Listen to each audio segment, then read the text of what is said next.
solicitors are expected at Blackpool Football Club as a public inquiry starts which could decide the future of fracking in England.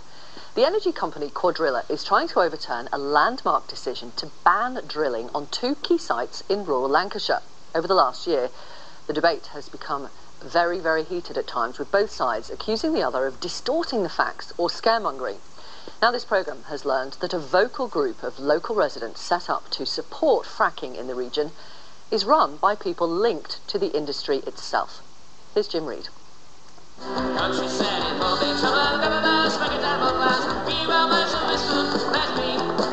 Just everything about it is wrong. Just keep the wretched stuff in the ground. We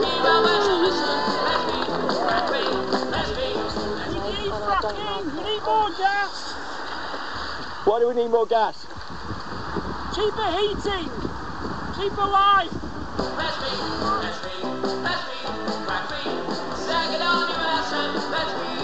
You couldn't be happy being a vicar and being someone that supports fracking. I'm not bothered. After all, the alternative is to let people freeze.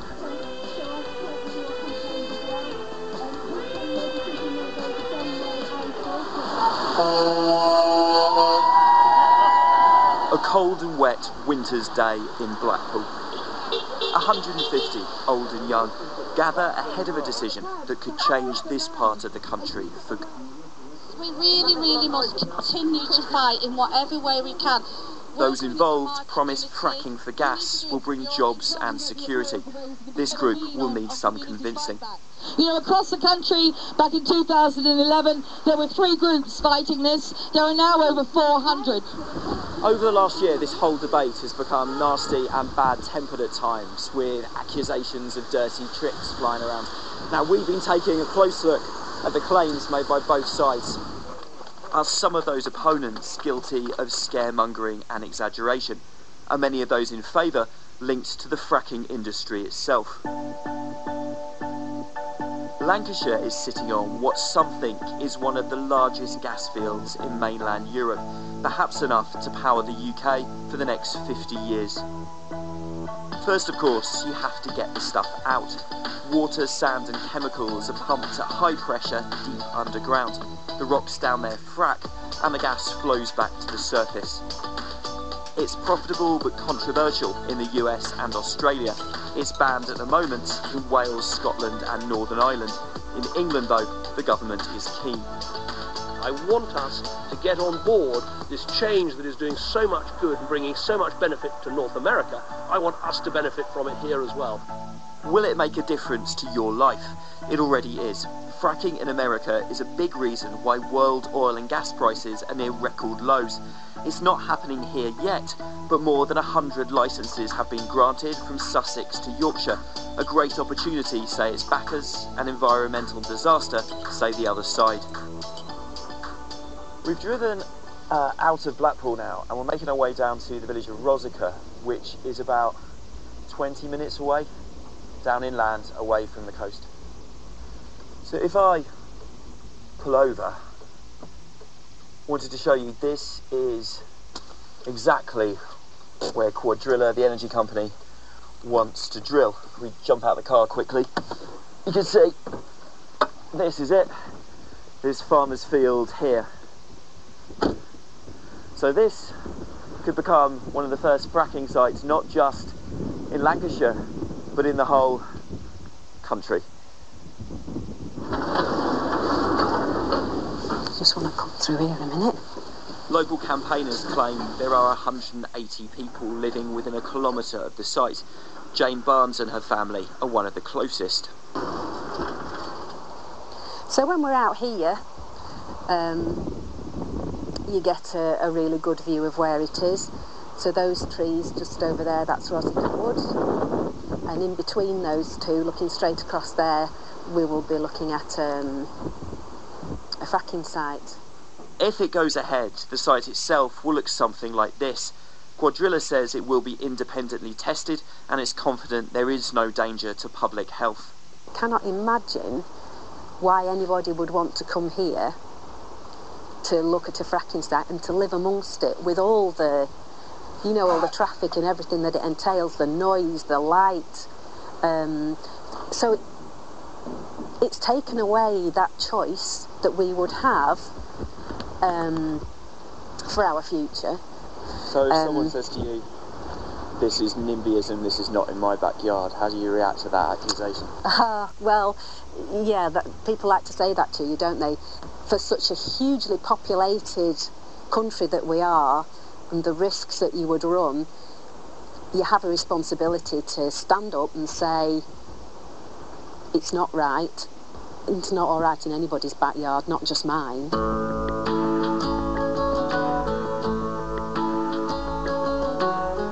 Some locals are against on health or environmental grounds, others because of traffic or noise.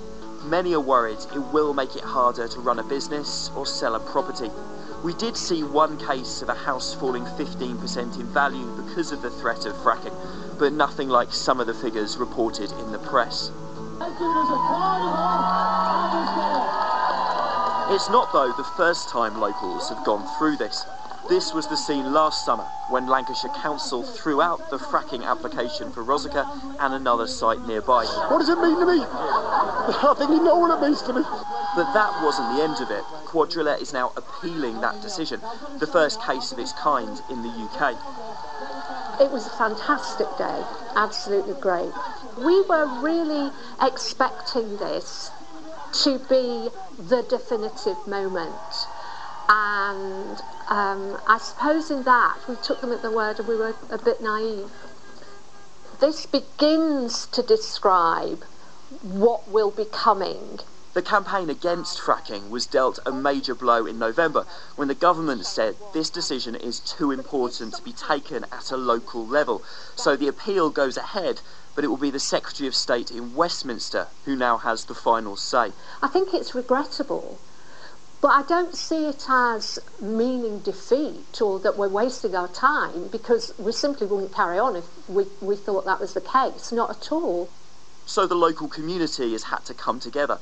Its lawyers are working for free, and thousands have been raised to pay for expert witnesses through everything from cake sales to raffles. It makes David and Goliath look like a fairly even contest.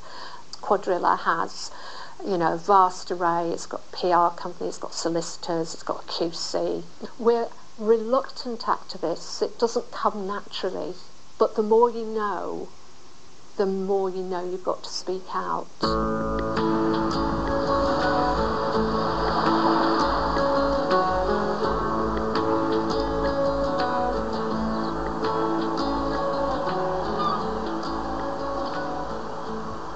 We've been past the latest polling figures by academics at the University of Nottingham, and it's interesting, when you look at the whole country nationwide, they suggest that consistently more people support fracking than ever oppose it. And it's the jobs argument that seems to be the most persuasive. A large majority believe fracking will bring economic benefits. I don't think you can go anywhere in Lancashire without a railway, without a motorway, without a power station or some large manufacturing project. I think the people of Lancashire are used to having that on their doorstep, and that's why I think we're well equipped to deal with it. So do you think some people are just going to have to accept that this might happen next door to their house? Inevitably, I think whenever a large-scale project goes ahead, there are winners and losers. I think you do have to accept that there's going to be some people that are not going to be happy at the end of it. But I think long-term the benefits outweigh the cost. The accountants Ernst & Young claim fracking can create 64,000 jobs across the whole country, though that report was paid for by the industry and is disputed by the other side. The impact of it not going ahead at present has meant that he has actually been made redundant.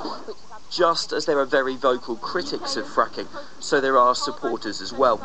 It's less bad for the climate, and it is less bad for air pollution. One of the most active is a group called Backing Fracking that describes itself as a residents' collective. It uses some of the tactics of the other side, raising money online, planning demos and writing letters to the local paper in support of the industry. The people behind it say they are speaking for a silent majority who want to see jobs and growth.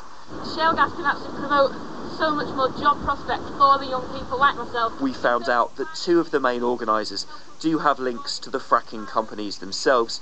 One is an engineering student who's worked as an intern for Centrica. Another owns a company which provides security for Cuadrilla. All say they're involved because they believe fracking, properly regulated, can create jobs. This is a reproduction of William Smith's geological map of England and Wales. You'll see it split into two. Some come at it from a very different direction. Michael Roberts still works as a vicar, a geologist by trade. He left the profession to join the church in the 70s. 8,000 feet below that are the Bowland Shales. Now he is a vocal pro-fracking campaigner, driven by what he says is bad science coming from the other side. I am a realistic greenie, realising that on this planet there are so many people here that they have to be fed, and they are going to need a certain amount of energy. That is why we should use our own local natural gas. Your critics are going to say that you're in the pocket of big energy. I'm afraid they don't give me a new Bentley every year. So we took a drive away from the planned fracking sites and up into the hills of Lancashire. It's here that if you know where to look, you can find the shale that Cuadrilla and other energy companies hope to split open under the ground in places like Rosica. And you can see how it's splitting apart because of weathering, and that is what the fracking would do when they did it, is they would split apart along the bedding planes, as it were. Do some people think, Michael, that as a vicar you shouldn't be pro-fracking? There are those, and I think they're very mistaken, as there is nothing to replace the fossil fuels with at the moment. So you can be happy being a vicar and being someone that supports fracking? I'm not bothered. After all, the alternative is to let people freeze, and I don't think you'd be a good vicar if you would have a system which allowed people to suffer from fuel poverty. Plenty of people in Lancashire and beyond may disagree with that, but there are no simple answers. Whatever comes out of the public inquiry in Blackpool, whatever decision comes from the government in Westminster, it could make a big difference to us all in the decades to come. Jim Reid reporting. Well, Cuadrilla says it's to be expected, of course, that people with links to the industry would support fracking. It says it no longer works with the security company mentioned in that film. And by the way, we will hear later on in the programme from the boss of Cuadrilla. Coming up a little later, why nearly